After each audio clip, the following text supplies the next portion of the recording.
Hello, everybody. It's Adam Dye, amateur radio call sign N4NT, here with another Ham Radio Zone video. So we've got a good one today. We're going to dive into one of the biggest debates in ham radio, and it's not FT8. We'll save that flame war for another day. Today's question is, should your local amateur radio club affiliate with a bigger organization? The ARRL, your state association, maybe even the IARU internationally, and I already know what some of you are typing in the comments. Half of you are like, the ARRL is the greatest thing since sliced bread, and the other half are reaching for your pitchforks, and I get it.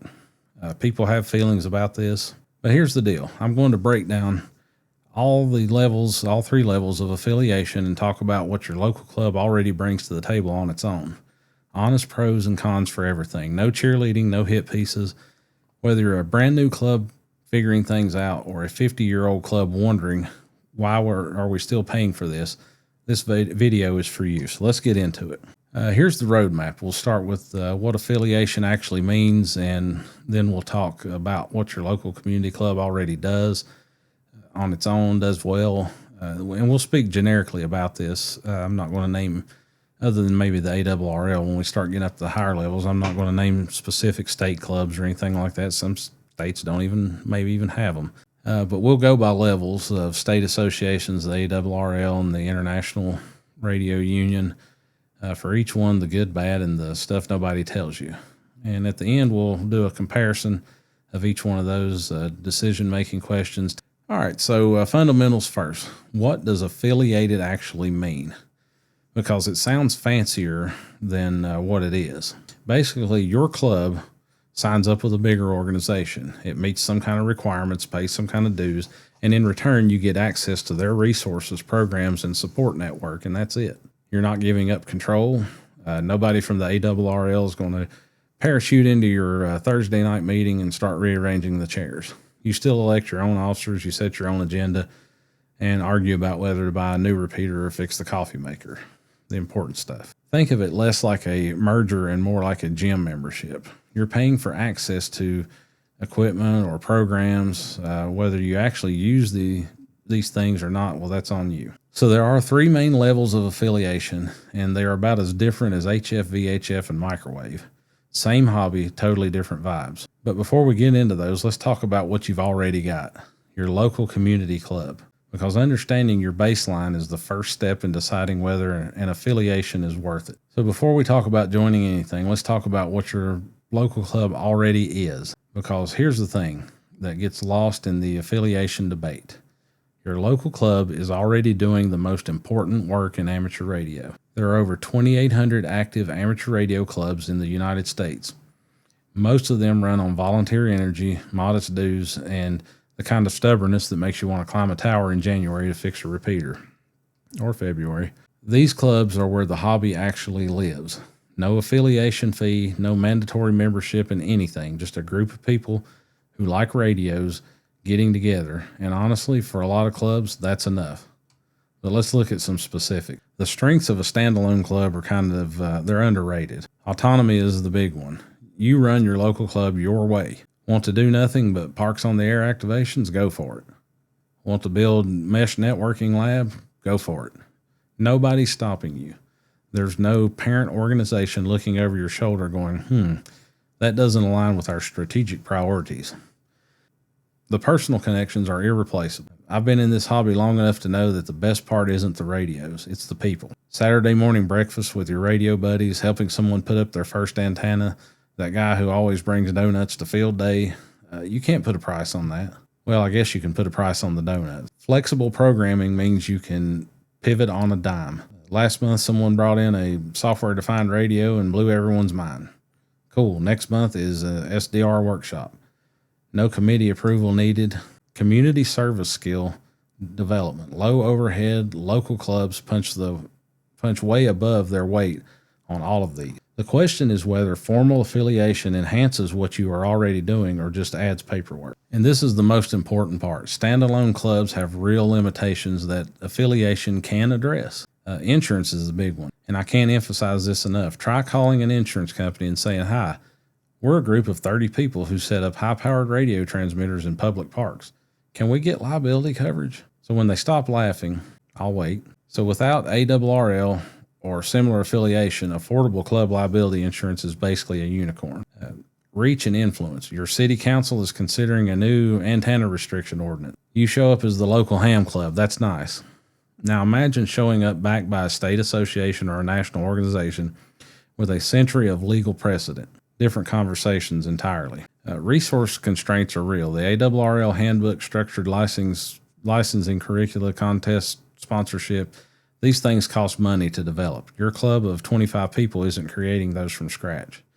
And isolation is a sneaky one. Without connections to a broader network, it's easy to get stuck in a rut. Same activities, same conversations, same people. Fresh blood and fresh ideas often flow through organizational channels. So now let's get into the formal affiliation levels, starting with state association. Over 50 across the U.S., and here's what I love about them. They are dirt cheap. $5 to $20 a year, your club. That's less than a large pizza. You can't even buy a Baofeng for that. Well, actually, you might be able to buy a Baofeng for that. Bad example. Their focus is local, organizing events, coordinating between clubs, dealing with state-level regulations. And so let's look at the details. The pros are all about community and connections beyond your own club. Networking with nearby clubs is genuinely valuable. Joint field day ops, mutual aid during emergencies, borrowing that one guy's generator when yours dies at 2 a.m. during a contest. State conventions and ham fests are a blast. Where else can you buy a mystery box of vacuum tubes from a guy named Earl? Attend a talk on satellite communications and eat a hot dog that's been on the roller grill since the Clinton administration, all in the same building. Advocacy matters. When your HOA comes for your antenna, having a state association in your corner beats going solo. And the cost? Basically a rounding error in your club budget. Now let's look at some of the challenges. State associations are wildly inconsistent. Some are incredible. Others, if their website still says best viewed in Netscape Navigator, then manage your expectation. Resources are limited. Most run on volunteer budgets that would make a lemonade stand nervous. And state-level ham radio politics, oh boy. It's like watching a city council meeting, but with more call signs and somehow even more passive-aggressive. Looking at my own state, Tennessee. Tennessee is a very long state. I'm in the northeast corner of this state, and I guarantee you the southwest corner of this state probably doesn't even know, other than for the NASCAR track that's here locally, they probably wouldn't even know that my town existed over here on this end of the state. I grew up in Virginia. I guarantee you the folks in Richmond have never heard of my little small town called Saltville. And a lot of you out there are like, whoa, never heard of that either when you watch this video. If you're not anywhere close to this area, you don't know where that's at. And we totally were forgotten by Richmond. In fact, Virginia has been known to stop at Roanoke. And Tennessee tends to go Nashville toward the west in a lot of cases. So consider that if you do join a state-level club, where are they located at, and who are they benefiting the most? Who do they care the most about? And these kind of affiliations are political, like it says on the screen there. So what goes hand in hand? Politics and money. What do they want? They want the club with the little club with the most money, and the little club in the big city or whatever. Now let's look at national affiliation, the ARRL. That's the one that makes the comments section go absolutely berserk. It was founded in 1914, has over 160,000 members, 2,500 plus affiliated clubs, and they're like, if your local club, a publishing house, a lobbying firm, an insurance company. The $59 question, does enough of their stuff benefit your local club? So let's break it down. Insurance is the game changer. More venues are requiring liability proof. Without ARRL affiliation, getting affordable coverage for ham radio clubs is not fun. Google search it. Commission program, $20 per new membership, $5 for renewal. One club I know basically pays for their repeater site rental from commission checks alone. Educational resources are deep. The ARRL handbook could stop a bullet, and QST is still the gold standard. ARIES integration is huge if emergency comms is your thing, and way more credible than showing up with a handheld saying, I'm here to help.